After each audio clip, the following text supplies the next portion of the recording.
Bonjour, je vous présente ici une vidéo qui se veut informative et qui va traiter le sujet d'échantillon.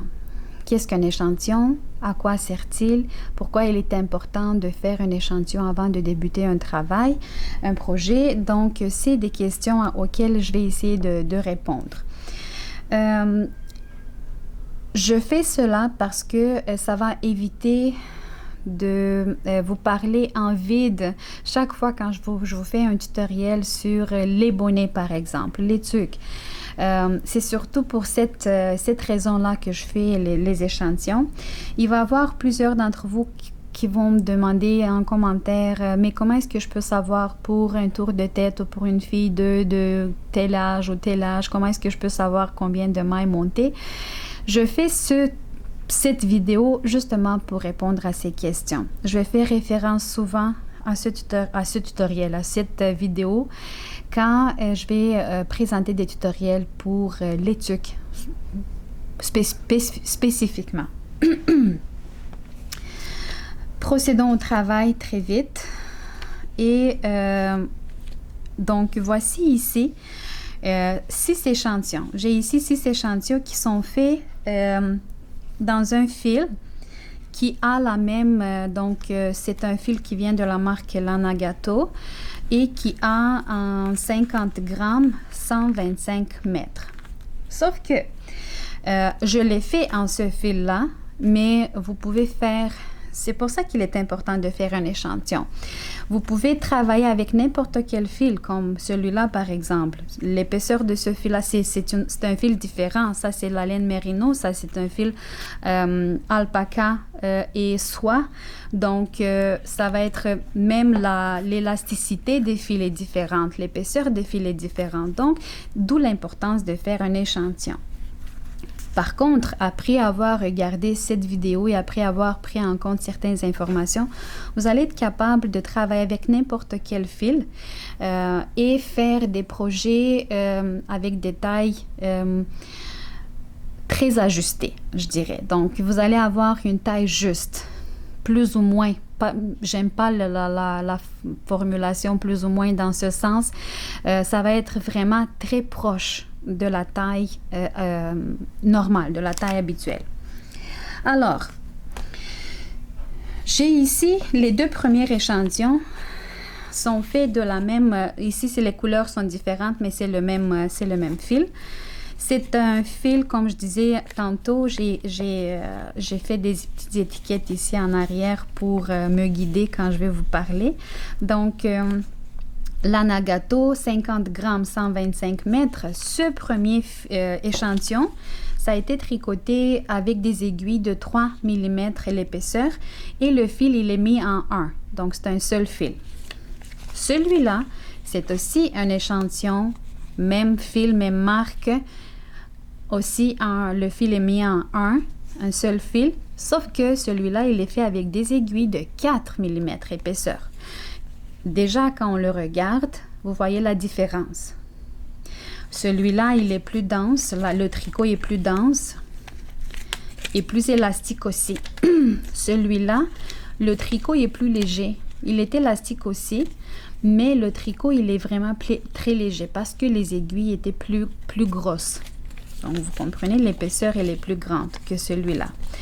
Si je tourne en arrière, je vais vous dire très vite. Donc, celui-là qui est fait avec des aiguilles de 3 mm, j'ai fait tous mes échantillons au point côte. Je l'ai fait parce que la plupart de mes tuques vont avoir soit une bande élastique qui est faite au point côte 1-1 ou la tuque entière va être faite au point côte 1-1.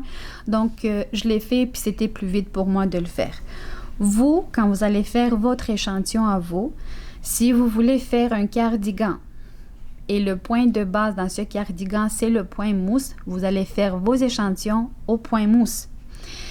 Et voilà, donc juste une précision. Si votre projet est fait au point jersey, vous allez faire l'échantillon au point jersey. Mais les calculs, vous allez les faire de la même façon. Moi, c'est le point côte. Et je l'indique ici, sur le premier échantillon que j'ai fait avec des aiguilles de 3 mm, un seul fil, 3 mm, l'épaisseur des aiguilles. j'ai monté 40 mailles et j'ai tricoté en haut 20 rangs. Je me suis dit que c'était un bel échantillon pour moi. J'ai découvert par la suite que la densité de ce tricot est la suivante. En un seul centimètre, j'ai 2,4 mailles. Et ça, c'est quand j'étire. J'étire l'échantillon quand je vais calculer, quand vous allez calculer combien de mailles vous avez dans un échantillon et vous allez retirer votre échantillon, étirer votre échantillon, je m'excuse. Vous allez l'étirer pas à l'extrême, mais au point où vous allez penser, OK, donc si c'est une tuque, c'est comme ça qu'elle devrait être posée sur la tête. Donc, c'est à ça qu'elle devrait ressembler quand elle va être mise sur la tête.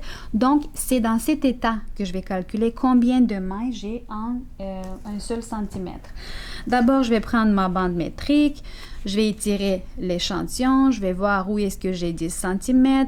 Je vais calculer combien de mailles. Je vais compter combien de mailles j'ai en 10 cm. Et ensuite, ça va être plus facile pour moi de voir combien de centimètres, combien de mailles j'ai en un seul centimètre. Et ça, je vous ai montré la façon d'étirer l'échantillon. Il y a une autre façon de le faire quand on n'étire pas du tout l'échantillon. On prend encore une fois la bande métrique. On regarde combien de rangs de mailles j'ai en 10 cm. Et de ce nombre total, moi par exemple, dans mon cas, c'était 29 mailles en état normal sans étirer. J'ai retiré 15%. On peut retirer entre 10 et 15% quand on mesure l'échantillon en mode normal, donc sans étirer. Et je suis revenue aussi, donc j'ai calculé et j'ai obtenu aussi 2,4 mailles. Donc quand j'obtiens plus ou moins le même numéro, donc ça m'indique que j'ai un bon calcul et ça va m'aider à avoir une taille presque parfaite. Voilà. Aussi, à un seul centimètre, j'ai 3,4 rangs. Comment calculer le nombre de rangs? Donc, c'est simple. Vous prenez encore une fois la bande élastique, la bande métrique. Vous la mettez déjà en vertical. L'échantillon est comme ça, donc en haut. Et je vais regarder à un seul centimètre, il y a combien de rangs qui sont faits.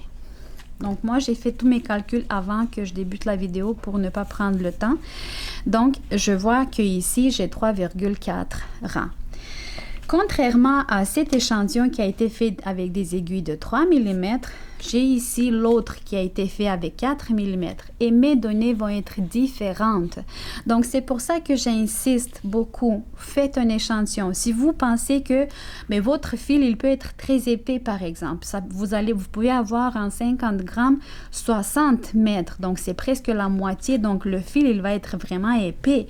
60 mètres. Donc, vous allez faire un échantillon et vous allez voir combien de mailles vos données à vous.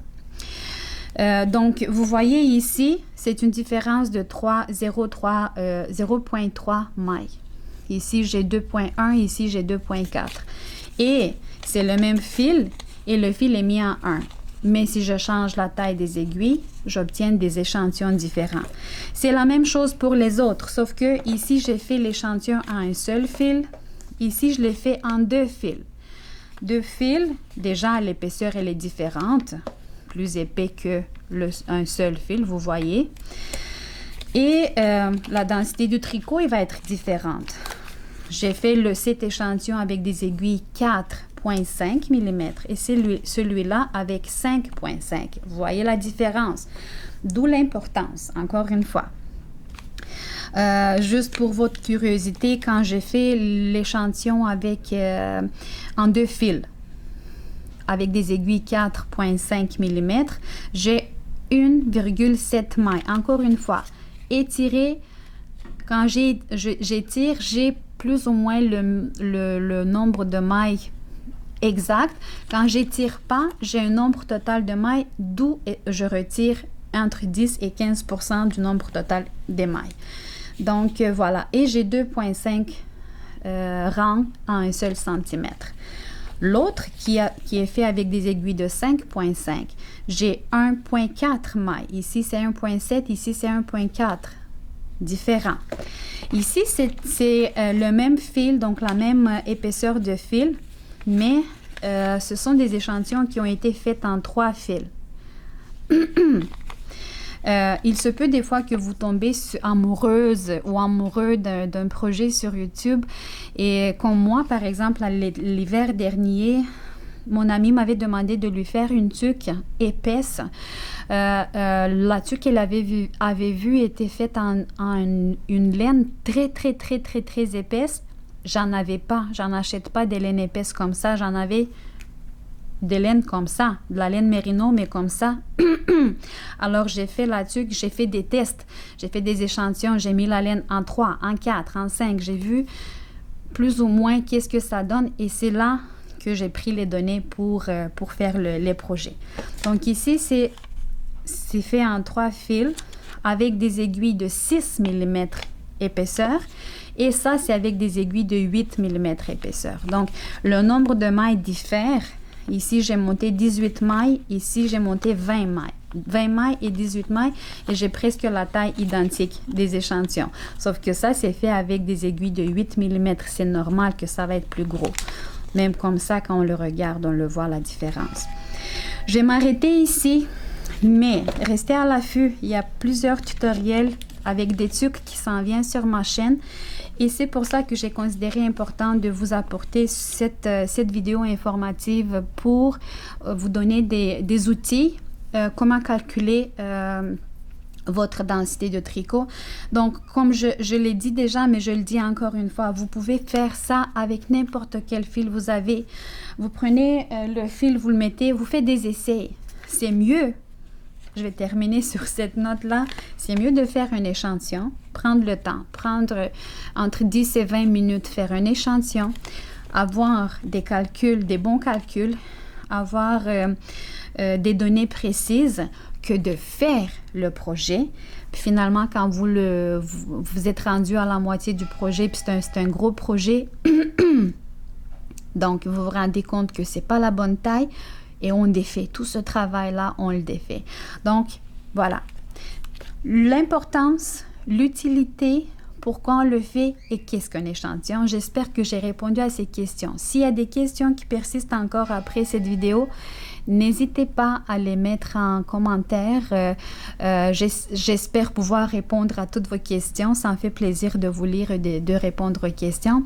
Je vous remercie de votre attention. J'espère que cela vous a été utile et que vous allez pouvoir appliquer au travail et en pratique ce que vous avez appris aujourd'hui. Merci et à très bientôt.